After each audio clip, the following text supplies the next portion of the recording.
जय हिंद दोस्तों। मेरा नाम बाबा रामदास और आप मेरा यूट्यूब चैनल देख रहे हैं दद्दा की खरी खरी।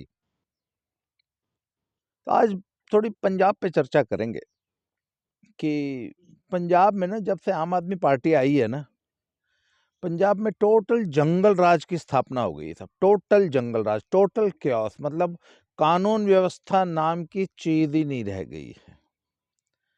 और ये आम आदमी पार्टी अगर पंजाब में आई तो यहाँ पे लॉ एंड ऑर्डर ब्रेक कर जाएगा और एकदम अराजकता फैल जाएगी। ये अंदेशा आज का कोई नया नहीं है। आपको याद होगा कि जब 2017 में पंजाब का चुनाव हुआ था ना, तो उस समय भी आम आदमी पार्टी के आने की एक बहुत बड़ी प्रबल संभावना बनी थी और बहुत जबरदस्त हवा थी आम आदमी पार्टी की। और उस वक्त हम लोग बड़ा मुखर होके लिखा करते थे और हमने लिखा था कि भाई अगर पंजाब में आम आदमी पार्टी आई 2017 में, 2017 के चुनाव से पहले की बात बता रहा हूं, अगर पंजाब में आम आदमी पार्टी आई तो खालिस्तानियों को एकदम फ्री हैंड मिल जाएगा और यहाँ टोटल क्योस हो जाएगा, अराजकता हो जाएगी और ये सरकार जो है टोटल खालिस्तानियों की गोदी में जाके बैठ जाएगी, क्योंकि ये उनके सपोर्ट से बनने जा रही है। उनकी मैन पावर का सपोर्ट, उनके पैसे का सपोर्ट, उनका मॉरल सपोर्ट और पूरे पंजाब के एक एक गांव में खालिस्तानियों के सपोर्ट से ये सरकार बनेगी। और इसको समर्थन जो मिल रहा था वो विदेशों में बैठे अमेरिका, कनाडा, ऑस्ट्रेलिया, न्यूजीलैंड और यूरोप भर के जो वहां पे जो खालिस्तानी बैठे हैं, ये उनके समर्थन से सरकार बनेगी। तो क्या, तो तब तो चलिए सब गुड सेंस प्रिवेल किया और पंजाबियों को अकल आ गई और उन्होंने आम आदमी पार्टी को मेजॉरिटी नहीं दी। 5 साल कांग्रेस का शासन रहा और अमरिंदर सिंह ज्यादातर समय में जो है वो पंजाब के मुख्यमंत्री रहे और उन्होंने सफलतापूर्वक खालिस्तानी जो फ्रिंज एलिमेंट है उसको कंट्रोल करके रखा। इस बार जब 2022 का जब चुनाव हुआ तो फिर वही सारी बातें दोहराई जाने लगी और हमने फिर इसका विरोध किया और बड़ा मुखर विरोध किया और हमने कहा कि अभी भी हम बता रहे हैं कि अगर पंजाब में आम आदमी पार्टी की सरकार आई तो ये खालिस्तानियों की सरकार होगी, उनके समर्थन से, उनके वोट से बनेगी सरकार और भयंकर अराजकता का शिकार हो जाएगा पंजाब। खैर साहब, हमारी बात किसी ने सुनी नहीं और बड़ी ओवरवेलमिंग थंपिंग मेजॉरिटी के साथ आम आदमी पार्टी की सरकार बन गई। और आम आदमी पार्टी की सरकार बनते ही जो परिस्थितियां बिगड़नी शुरू हुई, आज पंजाब में ये हालत है कि पंजाब का जो क्राइम रेट है, मैं आंकड़ों की बात नहीं कर रहा हूं, जो पंजाब का जो परसेप्शन है, आम सोसाइटी में जो परसेप्शन है कि पंजाब में कानून व्यवस्था नाम की कोई चीज ही नहीं रह गई है। पंजाब में 20-20, 18 वाई कैटेगरी की सुरक्षा वाले हिंदू नेताओं की सरेआम गोली मार के हत्या कर दी जाती है और पुलिस की मौजूदगी में हत्या कर दी जाती है, जबकि उसके 18 गनमैन और इसके अलावा 30-40 पुलिस, पंजाब पुलिस पर्सनल मौके पे मौजूद हैं, तब भी उसकी हत्या हो जाती है। मैं अमृतसर के वो सूरी हत्याकांड की बात कर रहा हूं। सिद्धू मूसेवाला की हत्या हो गई, वो नंगल अंबिया जो कबड्डी प्लेयर था उसकी हत्या हो गई। और ये तो सब मैं 2-4 नाम गिना रहा हूँ, ऐसे कम से कम 100-150 नाम है, हाई प्रोफाइल लोग हैं जिनकी पंजाब में हत्या हो चुकी है, पुलिस सिक्योरिटी के अंदर हत्या हो चुकी है।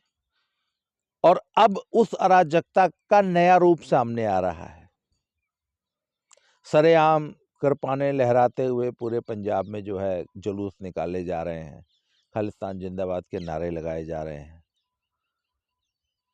पहले जो अराजकता फैल रही थी चुनाव से पहले वाले माहौल में, वो बेअदबी के नाम पे हो रही थी। आपने किसान आंदोलन में वो लखबीर का हाथ काट के जो वो वहाँ सिंगू बॉर्डर पे जो हत्या हुई थी वो देखी, उसके अलावा कपूरथला में वो जो एक मेंटली चैलेंज्ड बच्चे की हत्या हुई थी वो देखी। उसके अलावा दरबार साहब में जो एक बच्चा था वो उसके बाद उसका तो पता ही नहीं चला, मतलब चर्चा तक नहीं हुई कि आखिर वो लड़का कौन था, वो आखिर कहाँ का था, उसकी क्या आइडेंटिटी थी, उसको उसकी डेड बॉडी किसी ने क्लेम की या नहीं की, पंजाब में इसकी चर्चा तक नहीं हुई। तो अच्छा, जब आप ये ऐसे फ्रिंज एलिमेंट को, जो रिलीजियस फ्रिंज एलिमेंट है, जब इसको फ्री हैंड देते हैं ना, तो उनकी आड़ में जो क्रिमिनल्स हैं वो भी सिर उठाने लगते हैं, उनको मौका मिल जाता है, क्योंकि आपकी पुलिस को आपने लॉ एंड ऑर्डर कंट्रोल करने के लिए फ्री हैंड दे ही नहीं रखा, वो अपने लेवल पे कोई डिसीजन ले ही नहीं सकते। भाई आपका सरेआम डिक्टेट है कि जो रिलीजियस फ्रिंज एलिमेंट है उस पर एक्शन नहीं लेना है, तो जब आप एक पे एक्शन नहीं ले पाते तो दूसरे पे भी नहीं ले पाते, फिर तीसरे पे भी नहीं ले पाते। तो पंजाब का जितना गुंडा एलिमेंट है वो एकदम सरेआम जो है गुंडागर्दी कर रहा है सड़क पे, और पंजाब पुलिस मूक दर्शक बन के बैठी है। मतलब पुलिस हेडक्वार्टर पे मोहाली में हमला हो जाता है, थाने के ऊपर ग्रेनेड से हमला हो जाता है, पंजाब पुलिस कुछ कर ही नहीं पाती। अभी जो लेटेस्ट जो 2 घटनाएं हुई हैं, Jalandhar one of the most मतलब सबसे इंपॉर्टेंट सिटीज जो है 3 पंजाब के, उसमें एक जालंधर है। जालंधर के हृदय दिल में मॉडल टाउन गुरुद्वारे में पंजाब का जो फ्रिंज एलिमेंट है वो घुस के मर्यादा के नाम पे गुरुद्वारे का पूरा फर्नीचर, वो कुर्सियां और कुछ बेंचेस लगा रखे थे वहां पे, कि जो बुजुर्ग लोग आते हैं या जो फिजिकली चैलेंज्ड लोग आते हैं, जिनके घुटनों में प्रॉब्लम्स हैं, जो जमीन पे नहीं बैठ सकते, उनके लिए वहां पे कुछ चेयर्स और कुछ बेंचेस लगा के एक बैठने की सुविधा बनाई गई है। तो सिख मर्यादा में है कि भाई गुरु ग्रंथ साहब से ऊपर कोई नहीं बैठना चाहिए, और एकदम सही भी है ये, गुरु का स्थान सबसे ऊपर है। तो गुरु साहब का जहाँ प्रकाश हुआ है, अपने गुरु ग्रंथ साहब जी का, वो स्थान जो है वो फर्श से 5.5 फीट ऊपर है। तो मंदिर सॉरी गुरुद्वारा कमेटी के जो प्रबंधक कमेटी के अध्यक्ष है, उनका नाम है श्री अजीत सिंह जी सेठी। उनसे उनके साथ एक वार्ता में आज सुन रहा था, तो उन्होंने कहा कि साहब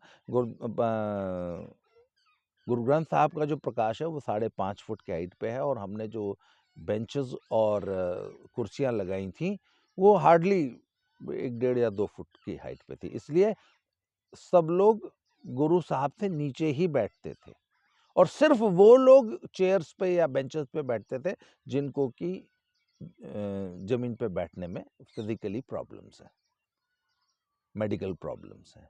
और ये वहाँ की जो सिख संगत है, जो वहाँ के श्रद्धालुगण हैं उस गुरुद्वारे के, उनकी सहमति से, उनकी इच्छा से ही लगाई गई थी, और मर्यादा का पूरा ध्यान रखा गया था। तो साहब ये अमृतपाल सिंह जी आज लावारिस, मैं तो इसको लावारिस पंजाब कहता हूँ ना, जिसका कोई वाली वारिस ही नहीं है, सरकार नाम की कोई चीज़ नहीं है, लॉ एंड ऑर्डर नाम की चीज़ नहीं है, तो लावारिस पंजाब के सब एक वारिस पैदा हुए हैं, अमृतपाल सिंह जी। वो दीप सिद्धू ने एक संस्था बनाई थी वारिस पंजाब दे, तो उनकी तो एक्सीडेंट में मृत्यु हो गई। तो ये अचानक अमृतपाल सिंह जी प्रकट हुए, दुबई से आए, और इनको वारिस पंजाब दे का मुखी घोषित कर दिया गया। तो उनके कुछ, वो आजकल एक यात्रा निकाल रहे हैं पंजाब में, तो वो उनकी यात्रा जो है जलंधर पहुंची हुई थी, और उनके समर्थक जो है 200-250 समर्थक गुरुद्वारा मॉडल टाउन में जा घुसे। वहाँ पे ऑलरेडी एक प्रवचन कथा चल रही थी, उन्होंने उस कथा को बीच में बंद करा दिया, इंटरप्ट किया, और जो कथावाचक थे उनको साइड करके अपनी कथा शुरू कर दी, अपना प्रवचन शुरू कर दिया। शायद 10 या 15 मिनट अपनी बात कही, और उसके बाद उन्होंने वो सारा का सारा फर्नीचर जो जो संगत उन कुर्सियों, सोफाज और बेंचेस पे बैठी हुई थी, उनको हटाया, और सारे उनको बाहर ले आए, फर्नीचर को, कुर्सियों को, और कृपानों से जो है वो उसका जो भी उसका कवर था उसको फाड़ दिया गया, और उसके बाद उनको सबको आग लगा दी गई। इससे पंजाब की सिख संगत और आम पंजाब की आम जनता, जो श्रद्धालु जनता है, उसमें बहुत भयंकर रोष है। ये इन अराजकतावादियों की इस अराजक व्यवहार पे। अखबारों में तो यहाँ तक लिखा गया कि क्या तालिबान आ गए क्या पंजाब में? पंजाब का तो तालिबानीकरण हो रहा है। क्या पंजाब में मान मर्यादा, लॉ एंड ऑर्डर की कोई वैल्यू ही नहीं रह गई है? किसी किस्म का कोई बंधन किसी पे रह ही नहीं गया।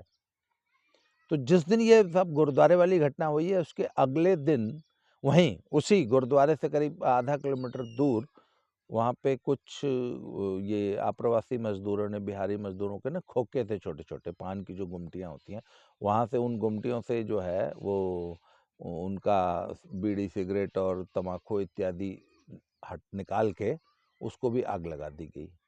तो इसको लेके भी पब्लिक में रोष है। कारण ये है कि जब आप कानून अपने हाथ में ले रहे हैं और आपको कोई रोकने वाला, कोई टोकने वाला, कोई पकड़ने वाला नहीं है। पंजाब की पुलिस, पंजाब का प्रशासन, पंजाब की सरकार पूरी तरह पंगु हो चुकी है और आपके सामने सरेंडर कर चुकी है। और ये एक बहुत ही गंभीर चिंताजनक बात है। और Punjab being a border state, Punjab being a very sensitive state, बहुत ही संवेदनशील इलाका है, बॉर्डर हम शेयर करते हैं वहाँ पाकिस्तान के साथ। और पंजाब में इस प्रकार की अराजकता, इस प्रकार के अलगाववादी ताकतों का उभार देश की सुरक्षा के लिए एक बहुत बड़ा खतरा बनता जा रहा है। हालांकि पिछले दिनों एक मीडिया हाउस में कि एक कोई कन्क्लेव में बोलते हुए देश के गृह मंत्री अमित शाह जी ने ये कहा था कि हम स्थिति पे नज़र रखे हुए हैं। मेरा सब ये कहना है कि आपकी नज़रों के सामने ये सब हो रहा है। आप कह रहे हैं कि आपने स्थिति पर नज़र रखी हुई है और आपकी नज़रों के सामने ये अराजकता फैल रही है और उसको कोई रोकने वाला नहीं है। तो इससे पहले कि देर हो जाए और स्थितियां हाथ से बेकाबू हो जाएं और पंजाब हाथ से निकल जाए, आई थिंक केंद्र सरकार को और राज्य सरकार को, भगवंत मान की सरकार को, पंजाब के प्रशासन को, पंजाब की पुलिस को सख्ती से स्थिति को कंट्रोल करने की ज़रूरत है। और सब आपके लिए तो एक बहुत बड़ा, मैं तो हमेशा कहता हूँ, गुंडा एलिमेंट को कंट्रोल कैसे किया जाता है, लॉ एंड ऑर्डर को कैसे कंट्रोल किया जाता है, भूत को कैसे सुधारा जाता है, ये तो आपके योगी बाबा हैं, यूपी में आपके बगल में है, उनसे सीख लो। भगवंत मान साहब, योगी बाबा से पूछ लो कि बाबा जी क्या करें। बाबा जी आपको ऐसे गुरु मंत्र दे देंगे कि एक हफ्ते में सारी स्थिति आप कंट्रोल कर लोगे। तब आपको राज्य का शासन प्रशासन चलाने के लिए आपको आयरन फिस्ट, लोहे के हाथ चाहिए। ऐसे ढुलमुल रवैये से आप पंजाब नहीं संभाल पाएंगे और यदि पंजाब का कुछ नुकसान हुआ तो देश का बहुत बड़ा नुकसान हुआ। हम लोग पंजाब में जो पुराना दौर है वो देख चुके हैं और उससे पंजाब को कितना बड़ा नुकसान हुआ ये पंजाब में हमारी पीढ़ी के लोग जानते हैं। ये जो नई पीढ़ी के जो बच्चे पैदा हुए ना 20-22 साल में, वो जानते ही नहीं है कि पंजाब क्या दर्द झेल चुका है। इसलिए now I think it's time कि पंजाबियों को जाग जाना चाहिए, पंजाब की सरकार, प्रशासन, पुलिस को जाना चाहिए और केंद्र सरकार को जाग जाना चाहिए और इससे पहले कि स्थिति बेकाबू हो जाए, स्थिति को सख्ती से कंट्रोल करने की ज़रूरत है। आज के लिए इस टॉपिक पे इतना ही।